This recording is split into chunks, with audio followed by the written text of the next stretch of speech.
Today's guest is one of my personal heroes. She's built an amazing career while raising twins. I first met her when she was studying and working as a private investigator, and we played in a band for a number of years and continue to write together.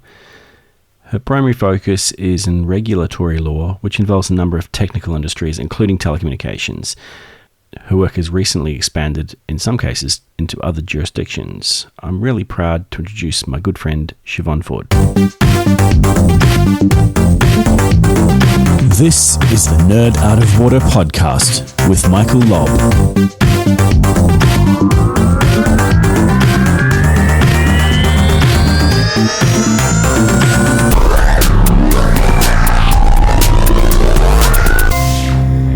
Hi, Siobhan. How are you doing? I'm very well, Mike. How are you? I'm pretty good today. First of all, why don't you tell everyone what it is that you do? No problems. But actually, I would just like to say thank you for having me on your podcast. You're welcome.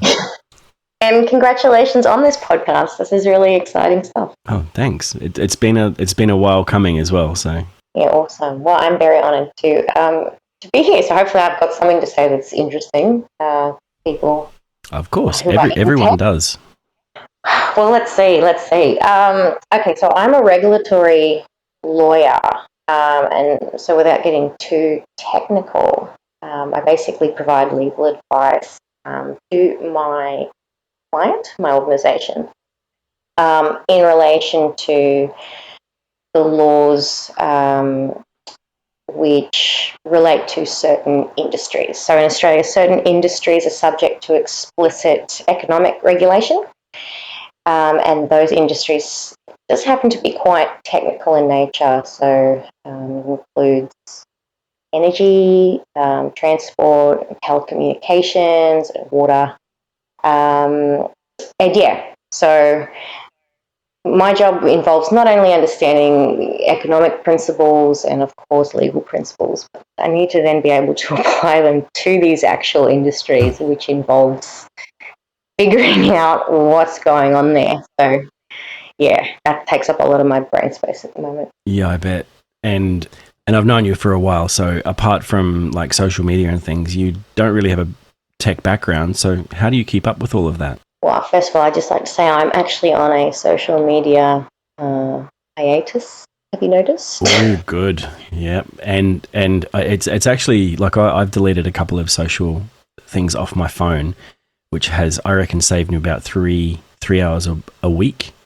How about you? Yeah, the same. And I've just realised that with the very little free time I have, I think that attention could be better devoted elsewhere, including reading on these technical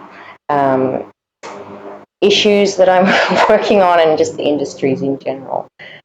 So what was the question? How do I keep up with this stuff? Yeah, how do you keep up with all this? Because it's not easy to keep, even for someone like me who's in tech. I can't keep up with everything that's going on, and I need to, make sure that I'm focused on software development specifically. But you've got a very wide range of things that you've got to keep up with. How do you do that? Oh, look, honestly, primarily, I just have to commit to reading all the time and listening to any high quality content that I can find that relates to there are a few podcasts and things around which relate to the law that I practice in, and specifically tech. So that's a godsend. But as you know, I also just lean in on the expertise of people I know, such as your good self. Do you remember me calling you and asking you to explain how the NBN worked and Ethernet? Not very well is the correct answer to that question. Well, I remember just sketching out this really big diagram from those conversations we had, and they were really helpful. So yeah, just leaning on people I know, really, and just committing to doing all the reading. There's just no way around it. And that's another good reason why I'm off social media. So I've got a little bit more time each day. Yeah, makes sense. And if you flip that around, how do you see the law keeping up with technology these days? Mike, that is like the biggest question in the world. We could just talk about that for a few days and bring in Okay, well, many we don't have that speakers. long, but hey, we'll give it Look, we'll give it a nudge. it's a really interesting question. Yeah.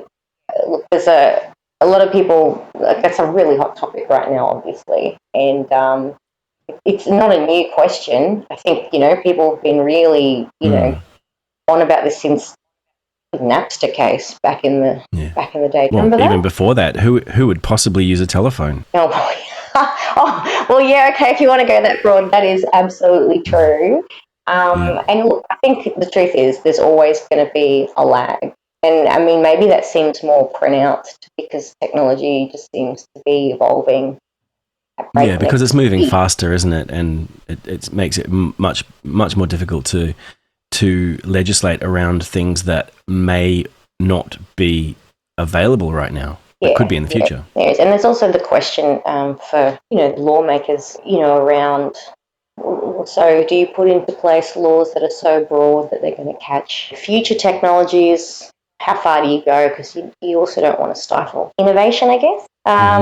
So these are very big questions. And so look, my answer would be that everyone's doing their best, I think. I think that, there's a space where existing law can be adapted to try to fit around emerging technology, but you only really know how successful that's going to be when you get a court decision. Right, when you actually have to make a decision on whether that's legal or whether that's not legal. Yeah, well, like, does this law apply to this? Does the definition extend to this new realm of whatever? And I think it's a really there's a lot of public discourse on it around criminal law, which is not my area of practice. But anyway, very interesting stuff. Yeah.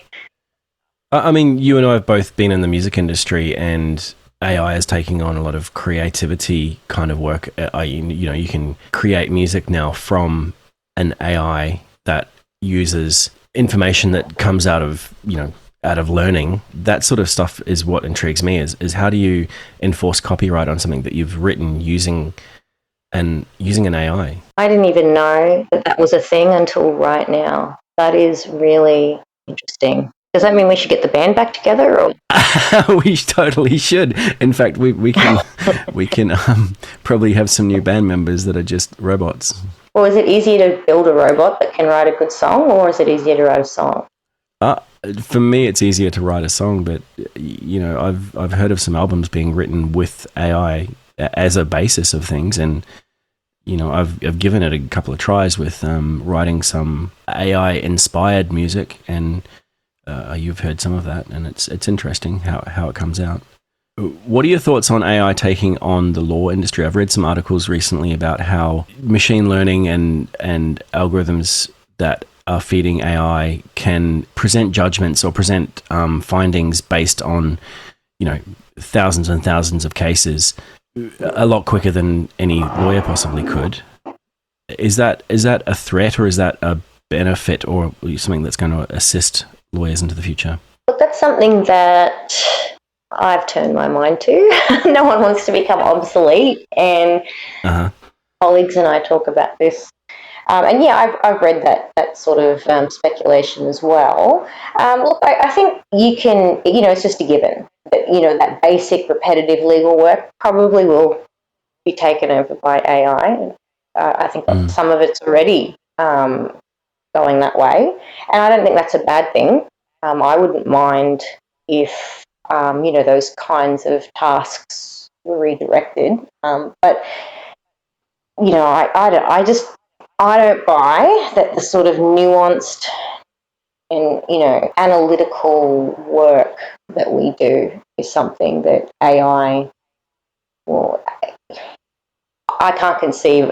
As AI presently stands, I don't see how it could possibly do what we're doing. And I know that's probably what everyone in every industry is saying. Maybe it's a bit of denial. But, if if AI gets to a point where it can do that, well, good for AI.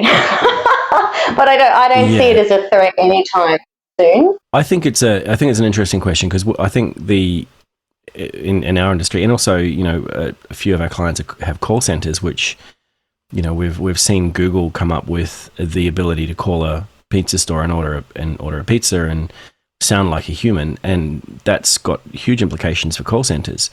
All of these sort of, I won't call them mundane tasks, but tasks that are repetitive and able to be dealt with by a computer, those sorts of things are going to enhance what the rest of us do so that we can probably take on more responsibility and more fact finding, and if they'll take on more of the fact finding, we'll take on more of the decision making and the creative use of those facts.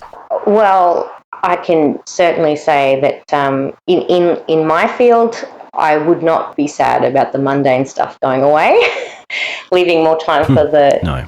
decision making and the create. I think law is a fit. Most people wouldn't think so, but there's a lot of room for creativity in legal work, and also We've all so watched much Better of it. Call Saul, and we all know how much creativity goes into his. Well, a lot of law is untested, and when you're trying to come to a robust conclusion in an advice, I think it's a really creative process, and also a lot of the job is about relationships. Understanding Right, the yeah. dynamics within an organisation, and looking at all the different competing priorities and policy considerations. That's sort of why I was saying it's quite nuanced, and there's a lot of different kind of analysis. It's not just the sort of not that judicial reasoning is straightforward at all. But if you're talking about building some sort of AI that looks at different judgments, I guess it's making a mathematical model so it's able to sort of predict how a case would play out. I suppose that's what the proposition is. There's all these other things in there, such as, well, how can you predict how a witness is going to be at trial? How can you predict who the judge will accept as being believable, I guess? Yeah. Yeah, all those other, like the human side to how Well, I decisions think you are hit the nail effectively on the head made. with the word reasoning. People are able to do that, whereas machines can't really use their own cognitive skills to reason. No, and also there's just everything. I mean, when you're at a law school, they sort of try to teach you how certain decisions are made. So the law says this, and then these cases said this. So if you get these facts, then you should get that outcome if you go to court. And if you have these facts, then you get this outcome. Like it's an equation. Yeah. But the reality is that it just doesn't play out like that in real life necessarily. So I think there's a lot. yeah. There's a lot of that. I mean, you get that in any. I mean, technology, especially people come out of university with a tech degree of some sort or an engineering degree, and they think, if I do this and this and this, and in this circumstance, it will always end up like this, and it never does. It never does. It's always something new that you've never thought of before. Yeah, it's interesting. Changing subject a little bit. I know you've been working in the Philippines recently. I've worked a lot with outsourcing companies there, and especially in the technology area. Love going there. I've been going there for probably 15 years now, or maybe even longer. How compatible have you found your work style or your general approach to that environment? Is that something that you enjoy doing? Is there a new skill you have to learn, or? Oh, well, I mean, fortunately for me, part of my family is from the Philippines, so I'm really au fait with the culture. It's a second home to me. As it is mine. Yes, that's right. So the work that I do over there is generally in the capacity of capacity building, delivering training, done a little bit of relationship building and mentoring. When I work over there in a professional capacity, I'm dealing with other professional colleagues. Not all of them are lawyers, but many of them are. And honestly, the work ethic is is compatible. It's a pleasure to work with Filipinos in general. As you know, they're really happy people, right? Really warm and accommodating. Absolutely. But I was really grateful for the opportunities to work with them, to see that aspect of their culture, I guess. And yeah, I was really quite blown away with how professional they are and courteous, how their attention to detail, very hardworking. I guess the big difference, which you're probably quite aware of, in terms of approach, is as an Australian, I'm very open and very casual, I suppose, and relaxed. And so, I mean, they use a lot of formalities. So I probably come across as, I don't know, some kind of uncouth, I don't know. But I mean, the big thing I found is that we assume a lot. We just assume that people know what we're talking about when we say whatever it is that we're saying. We rely on other people to interpolate the things that we're thinking by the context of what we're saying. And that doesn't happen necessarily in the Philippines. You need to give a little bit more detail in order to get your point across, because they're not going to understand that little nuance that you're implying without saying it, but just by being casual. Oh, is that what you found?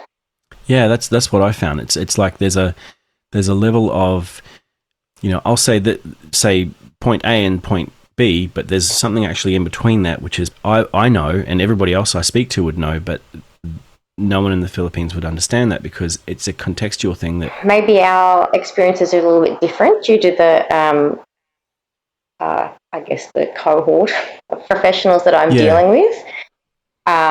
They're quite. And to be perfectly fair, I think it's been about 12 years since I've been there professionally. It has improved considerably to the point where people are on par with what I would consider someone from Australia to be in terms of communication.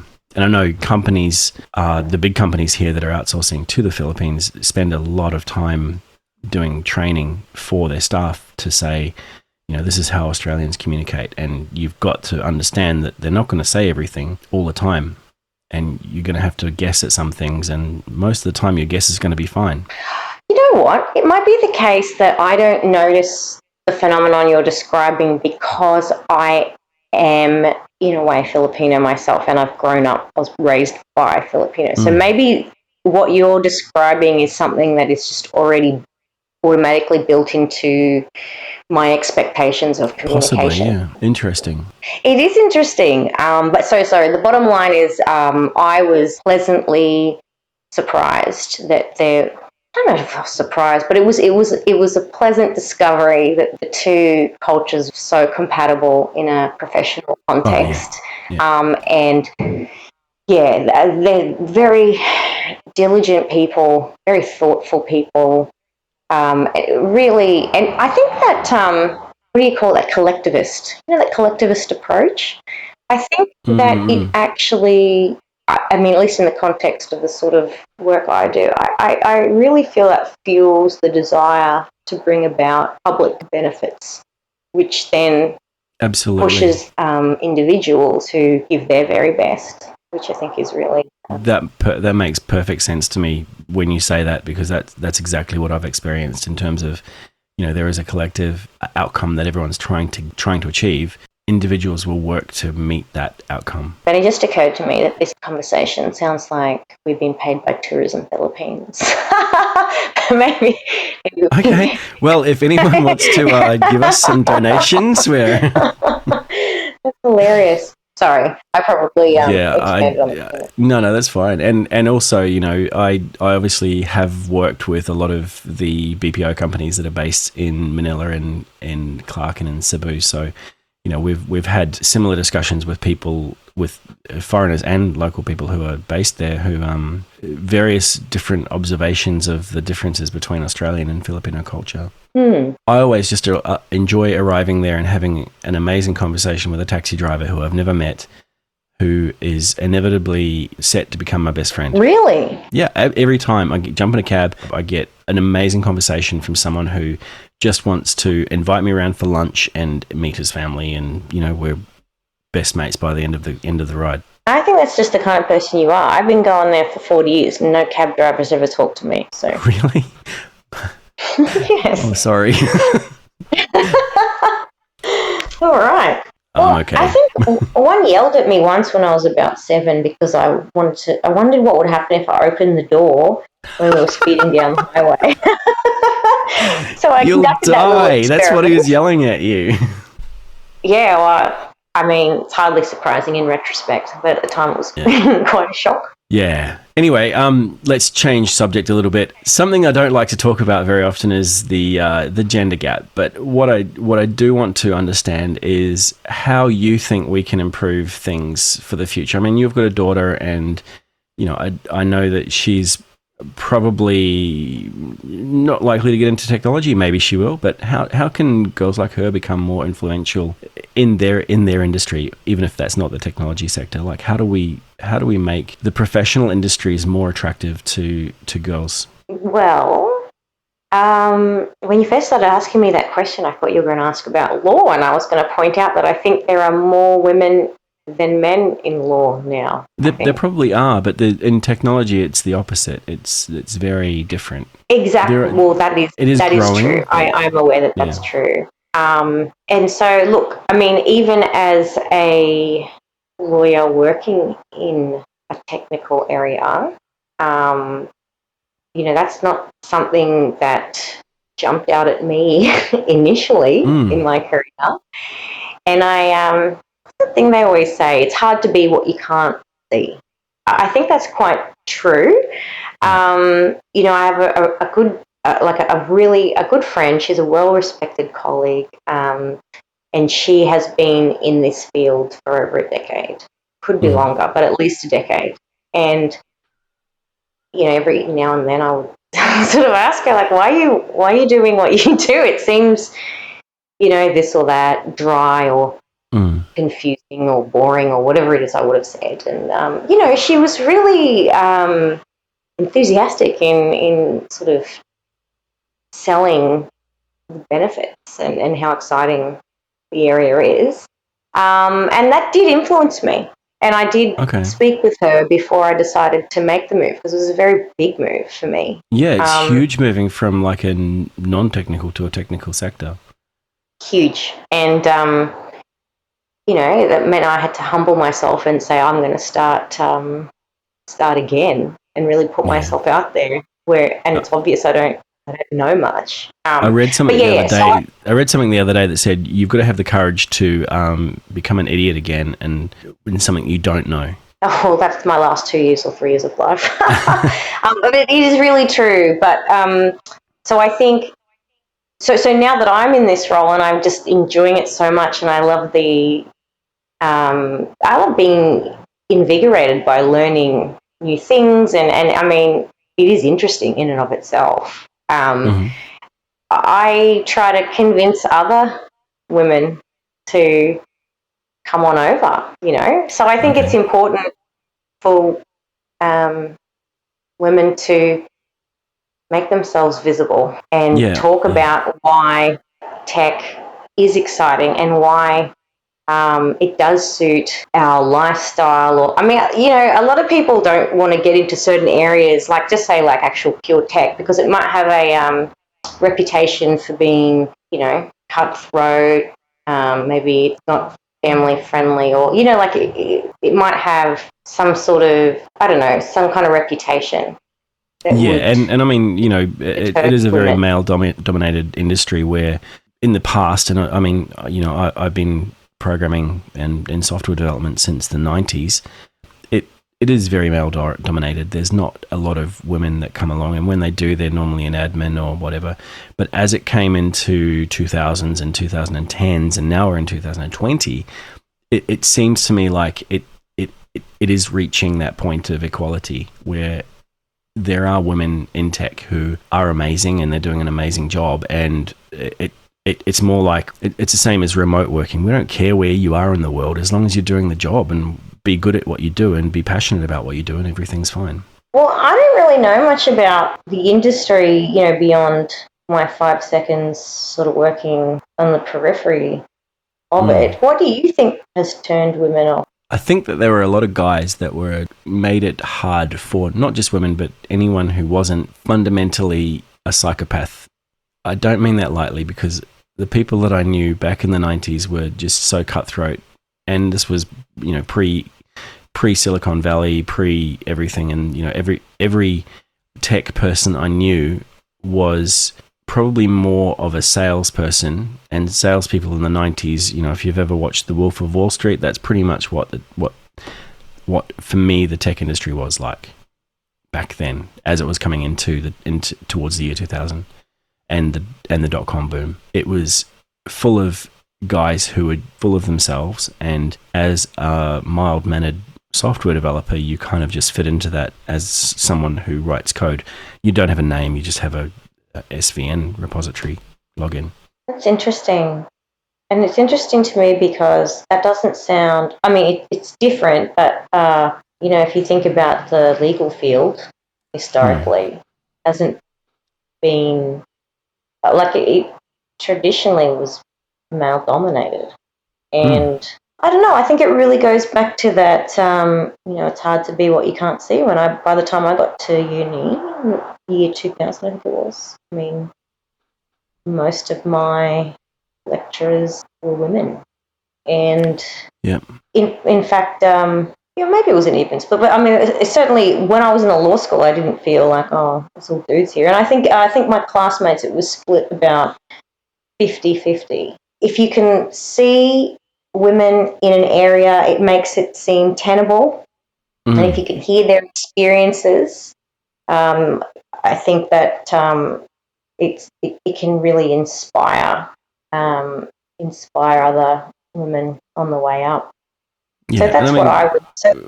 Our team in Vietnam is, I think it's 50% women. And we work in an office where we co-locate with a technical company from France, and they're pretty much similar. There's you can see women doing programming, you can see women doing every job in the company, and younger girls coming through university, especially they can see that girls are doing what used to be the sole, used to be only guys doing.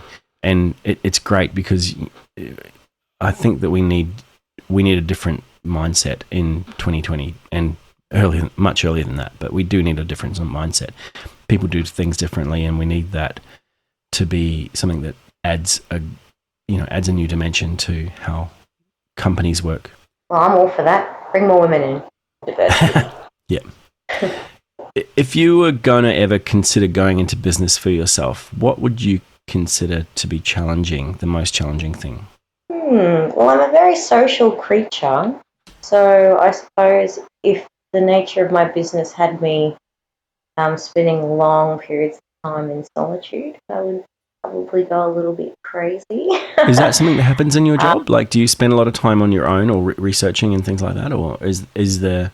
Yeah, look, I do, and it's probably at the limit for what I can handle.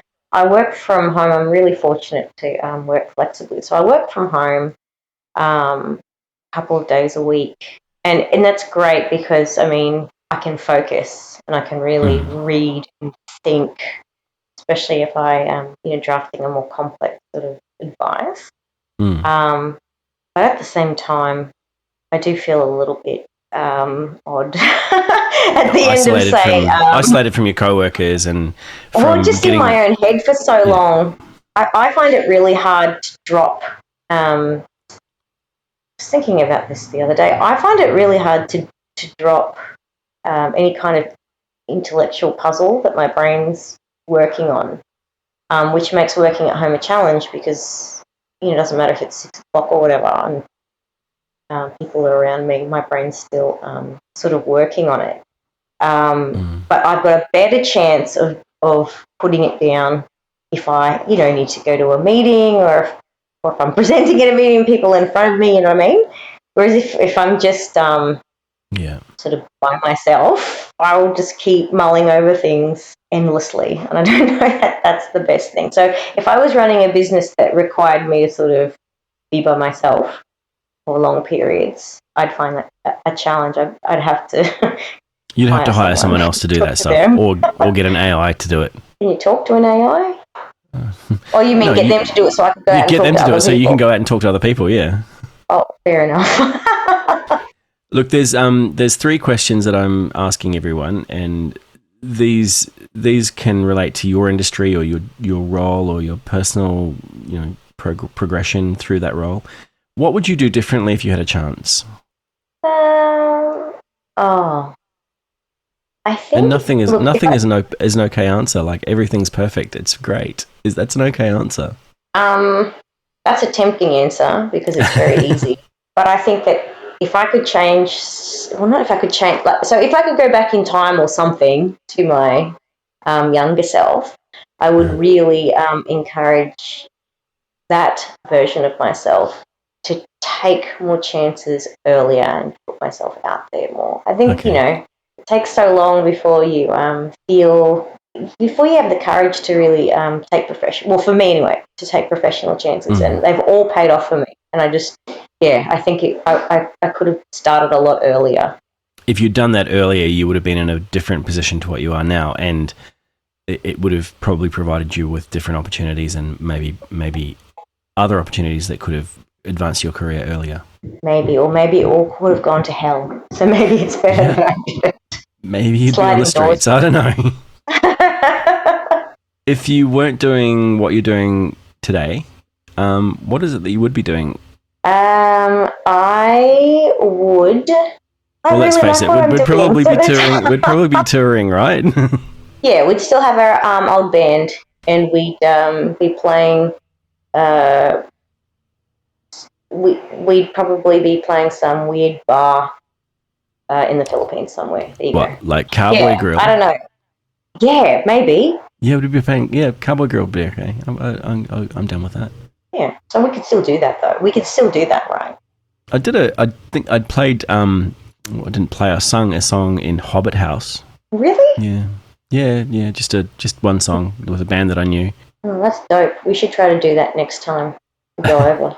Do you have any predictions for the future of your industry or technology, whichever suits? Oh my goodness, I am not qualified to make any predictions for technology, but I will give you my prediction for my work here, and that is that I am going to be very busy, as I always am. That prediction is based on the last decade. There's just lots to do. Yeah, I think everyone's busy, and eventually AI is going to take our jobs anyway, so we'll be fine. Yeah, so we better stop this discussion now and get back to work. It's been a pleasure to talk to you. Let's end this here before we get into trouble. Exactly. Good night, Mike. Okay, thanks. Good night, Australia. Thanks for taking the time to talk to me tonight. My pleasure.